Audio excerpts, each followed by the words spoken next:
Kecha qasringizni oldidan o'tayotsam, devordan tashqariga osilib turgan daraxt shoxidan bitta olma uzib oldim. Bitta olma uzib oldim.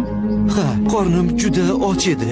Yonimda hech narsam ham yo'q edi. Xo'sh, oldimga nega kelding? Aybimni tan olib, sizdan kechirim so'rash uchun keldim. Gunohimni kechiring. Bo'lmasa, Allohning oldidan nima deyman?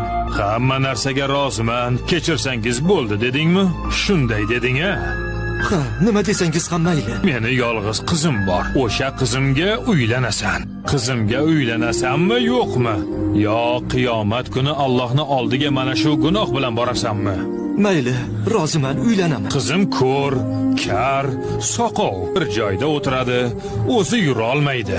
Assalomu alaykum va rahmatulloh. Alaykum assalom va rahmatulloh. Iya, siz gapiryapsiz-ku. Nega buncha hayron bo'lyapsiz?